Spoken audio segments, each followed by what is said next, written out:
जब हम unknown man की बात करते हैं, unknown man exist in India and around the world, क्या सही है?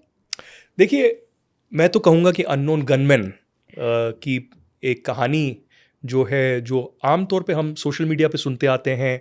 मैं एज अ जर्नलिस्ट आपको बता सकता हूँ फिल्म्स के अलावा कि एक कॉन्सेप्ट अननोन गनमैन का पिछले कुछ साल से जो है हमारे पड़ोसी मुल्क पाकिस्तान में आया जी, कि कई लोगों की हत्या होने लगी जो वहाँ कि पर। भारत के निशाने पर थे। जी। और चाहे वो लश्कर तोयबा के हों, जैश ए मोहम्मद के हों या किसी दूसरी तंजीम के।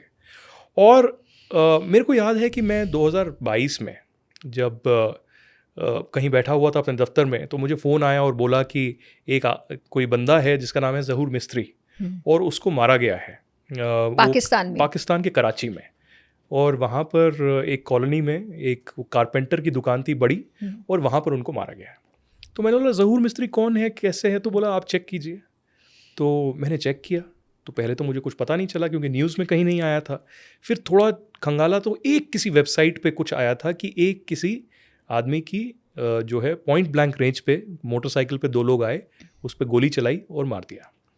फिर मैंने और गहराई से अपने जो पाकिस्तान में मेरे मित्र हैं जो कि पत्रकार हैं, उनको फ़ोन किया, पता करवाया कि क्या हो रहा है। तो उन्होंने बोला ऐसा तो कुछ नहीं है। फिर उन्होंने बारीकी से पता किया और मुझे बताया कि हाँ, एक ज़हूर मिस्त्री है, यहाँ पर एक कॉलोनी है कराची में, वहाँ पर उसको अचानक से मारा गया। एक सीसीटीवी में बाइक आते हुए भी दिख रही है, वहाँ पर पुलिस भी थी, लेकिन एक हिदायत गई है पुलिस से और आर्मी से कि ये स्टोरी कवर न की जाए।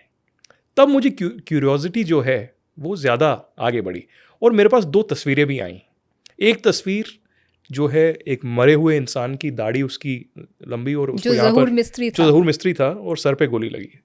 फिर मैंने पता करने की कोशिश की, ज़हूर मिस्त्री नाम इंटरेस्टिंग है कौन? लेकिन फिर मुझे पता चला कि IC-814 की जो हाईजैकिंग हुई थी कई साल पहले काठमांडू से, और फिर आपको पता होगा जी, इस पर जो है एक वेब सीरीज भी नेटफ्लिक्स पे बनी है। और मसूद अजहर को तभी मसूद छोड़ा था अजहर, इंडिया ने। मुश्ताक लटरम और एक और जो आतंकवादी हैं, उनको जो है रिलीज़ किया गया था IC-814 की हाईजैकिंग में। तो ज़हूर मिस्त्री एक आतंकवादी हैं और उस पूरी हाईजैकिंग में शामिल ही नहीं थे, उस एयरक्राफ्ट में मौजूद थे। जो 5 आतंकवादी या 6 आतंकवादी थे, उसमें एक ज़हूर मिस्त्री थे और उसका कोड नेम था बोला, और वही ये ज़हूर मिस्त्री था जिसको मारा गया था। तो जैसे ज़हूर मिस्त्री का आपने जिक्र किया, ऐसे और भी कई आतंकवादियों को वहाँ पर टारगेटेड तौर से मारा गया। क्योंकि आप एक जर्नलिस्ट हैं, एक इन्वेस्टिगेटर भी हैं अपने स्तर पर, तो आपको लगता है कि ये अननोन मैन किसी फॉरेन कंट्री से इंस्पायर्ड होते हैं, या फिर हम वहाँ पर कि क्या होता पीछे क्या है? कुछ नहीं कहा जा सकता। मैं आपको यही कहूँ कि सबसे पहले तो एक हमारे RNAW के पुराने चीफ रहे हैं विक्रम सूद, जिन्होंने एक इंटरव्यू में मुझे बहुत ही शानदार चीज़ बोली। उन्होंने बोला investigative agencies should have long memories. और इसका मतलब है कि आपके साथ 10 साल पहले, 20 साल पहले, 30 साल पहले, इवन 50 साल पहले कुछ ऐसी घटना घट जाती है और आप उसका रिएक्शन नहीं कर पाते या उसका जवाब नहीं दे पाते, पर आपको याद तो रखना पड़ेगा। आपको ये याद रखना पड़ेगा कि हमारे साथ ये हुआ, सिर्फ हमारे साथ ही ये नहीं हुआ, हमारे देश के साथ ये हुआ, और इसका जवाब तो होगा।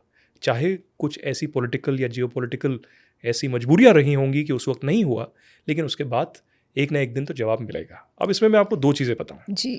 आप इज़राइल और जो है हमास का युद्ध देखिए कि कैसे पिछले 3 साल में खासकर चला है।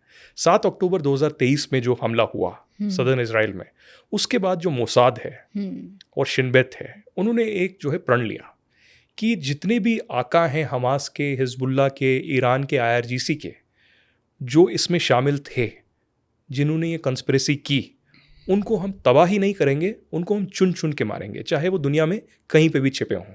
और आज देखिए कि करीबन 2 साल होने को आए हैं, अभी 7 अक्टूबर को 2 साल हो जाएंगे जी। और चाहे वो हमास हो, चाहे वो हिजबुल्लाह हो, चाहे वो IRGC हो, उनके जितने भी कमांडर्स हैं उन सब को मार दिया गया है। सिर्फ जो है गाज़ा में ही नहीं, चाहे वो ईरान में हो या कहीं भी हो। तो ये मोसाद की एक ट्रेनिंग रही है। दूसरी चीज़ मैं आपको बताऊं कि भारत के जो राष्ट्रीय सुरक्षा सलाहकार हैं अजीत डोभाल, जब IC-814 का पूरा हाईजैकिंग हुआ, उस वक्त वो एक प्रमुख नेगोशिएटर थे। हाँ, उस टीम में थे जो कि रिहाई के लिए बात कर रहे थे। जी, वो इंटेलिजेंस ब्यूरो में थे और मुझे ज़ाती तौर पे ये लगता है कि अगर उनके पास 1 या 2 दिन और होते तो वो कुछ ऐसा करिश्मा कर पाते कि आतंकवादियों को रिहा नहीं करना पड़ता। आई थिंक अजीत डोभाल जी के ऊपर हम बहुत सारी चर्चा करने वाले हैं, क्योंकि वो खुद पाकिस्तान में अंडर कवर एजेंट रहे हैं, तो मेरे पास उससे जुड़े काफ़ी सवाल हैं। लेकिन अभी अगर हम इज़राइल और ईरान, जिसका आपने जिक्र किया, उस पर लौटें, तो इज़राइल के एक under cover agent Catherine Perez Shakdam के आजकल बहुत चर्चे हो रहे हैं। उन्होंने जिस तरीके से ईरान को नुकसान पहुंचाया, अंदर घुसकर, और ईरान के टॉप लीडर तक अपनी पहुंच बनाई, किस तरह से उन्होंने ईरान की जड़ें कमज़ोर की, एक जासूस के तौर पर किसी को शक भी नहीं होने दिया। देखिए, कैथरीन पेरेस जो हैं वो एक जूइश फैमिली से आती हैं, फ्रांस में, वहाँ उनका जन्म हुआ। उसके बाद वो लंदन गई जो है पढ़ाई करने के लिए। उसके बाद एक मुस्लिम व्यक्ति के साथ उनकी जो है शादी हुई यमन में, और वहीं पर उनको जो है रेडिकलाइजेशन का एक जो है पहला पाठ जो है पढ़ाया गया। और उसके बाद उन्होंने अपना नेविगेट किया और वो ईरान पहुंची, और तेहरान में उन्होंने जो IRGC के कमांडर्स हैं उनकी, और वो मोसाद की एजेंट थी।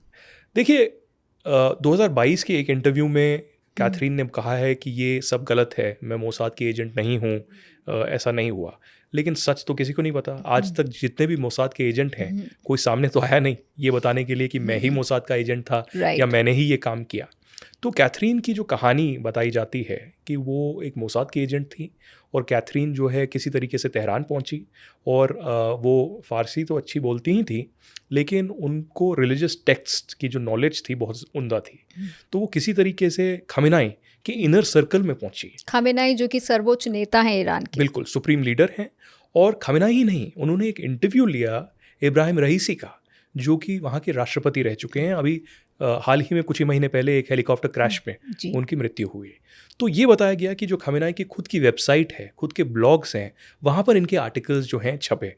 आप रईसी को देखिए कि कितना क्लोज इनका नेटवर्क था कि वहाँ पर भी इन्होंने इंटरव्यू किया, और जो IRGC के कमांडर्स थे उनके साथ भी इनकी मीटिंग्स हुई। उनकी जो वाइफ थी, उनकी जो पार्टनर्स थे, उन सब के साथ इनकी मीटिंग होती रही। और ये कहा जाता है कि मोसाद को एक बहुत ही क्रिटिकल उन्होंने इंटेलिजेंस प्रोवाइड की कि IRGC के कमांडर्स की मूवमेंट क्या होती है, आर्मी के जो ईरान के लोग हैं वो कहाँ कहाँ पर अपना नेटवर्क बेस करते हैं, साइट्स को लेकर न्यूक्लियर साइट्स कहाँ पर हैं, बेसिस कहाँ पर हैं। तो ये सब जो है एक बहुत ही इंटीग्रल पार्ट था मोसाद के स्पाई ऑपरेशन का। और आप देखिए जो 12 दिन का युद्ध भी हुआ, पहले तो एक बहुत ही हिस्टोरिक था 6 डे वॉर कई सालों पहले। अब ये 12 दिन का युद्ध हुआ जिसमें इजराइल ने बोला, एक प्रण लिया कि ईरान की जो न्यूक्लियर कैपेबिलिटी है या कमांड कंट्रोल सेंटर्स हैं उनको हम पूरी तरीके से नेस्तनाबूद कर देंगे, हम ख़त्म कर देंगे। और उसी के तहत वो इंटेलिजेंस कैसे आया, कहाँ से आया?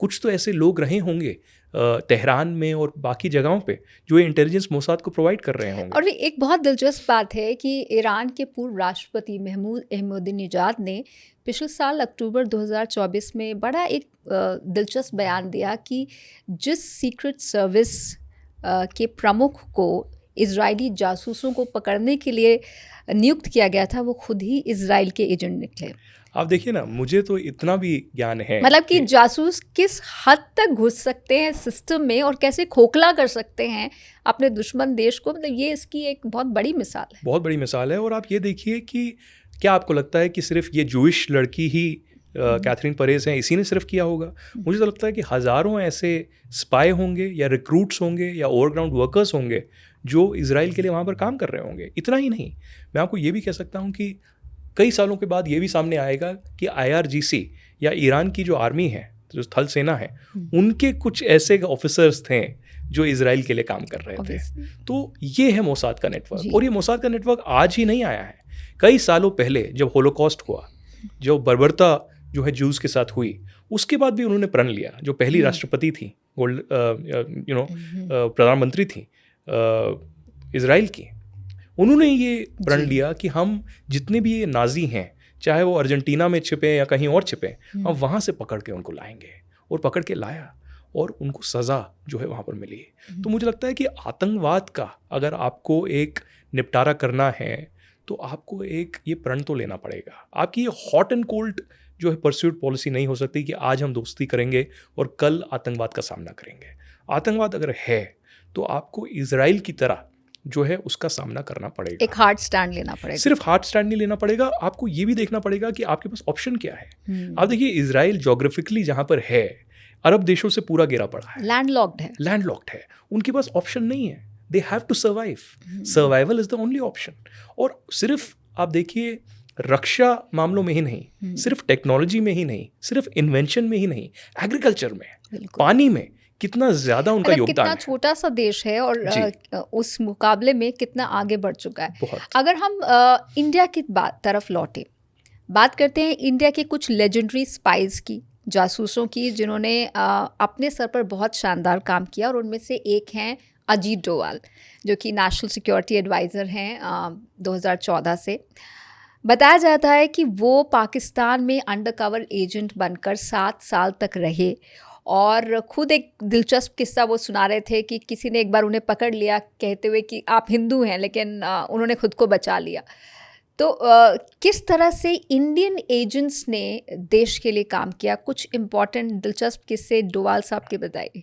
देखिए, मैं ये भी कह सकता हूँ आपको कि डोवाल साहब वहाँ पर आई थिंक 81 से 87 तक पाकिस्तान में रहे, और बहुत ही अहम योगदान उनका वहाँ पर भी रहा, और बहुत ही जो है हम्बल पर्सनालिटी है उनकी। कोई उनको ऐसा ईगो नहीं है कि वो आईबी के चीफ रहे हैं, डायरेक्टर रहे हैं, उसके बाद करीबन 3 बार लगातार नेशनल सिक्योरिटी एडवाइज़र रहे हैं। बहुत ही सॉफ्ट पर्सनालिटी उनकी बाहर से है, लेकिन जितनी सॉफ्ट वो बाहर से है उतनी ही हार्ड, उतना ही शार्प वो अंदर से है। तो कुछ किस्से तो उन्होंने खुद मुझे सुनाए हैं, लेकिन क्योंकि वो एनएसए हैं अभी, और अभी उनकी ऑफिशियल रिस्पॉन्सिबिलिटी है, तो उसको रिस्पेक्ट करते हुए मैं वो नहीं बताना चाहूँगा।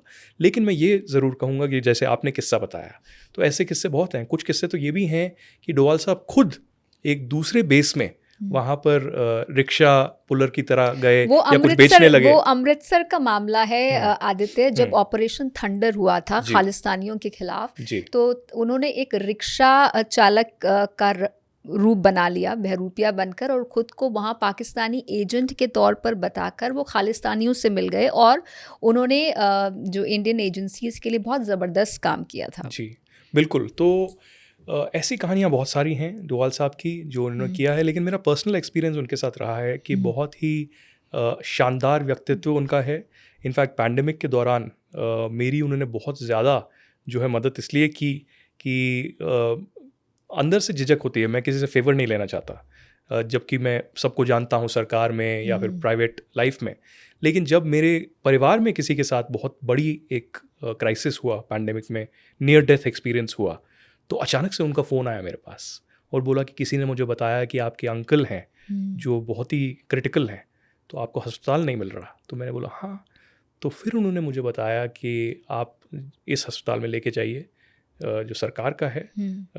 उनका खुद से आपको फ़ोन आया? खुद से फ़ोन आया। तो आप देखिए, और उसके करीब 6 महीने के बाद, 7 महीने के बाद मैं उनके पास गया, मैंने हाथ जोड़े और मैंने बोला कि आपने उनकी ज़िंदगी बचा ली। तो उन्होंने बोला नहीं, ये मेरा परम धर्म था, परमम धर्मम। तो ये उनकी पर्सनालिटी है।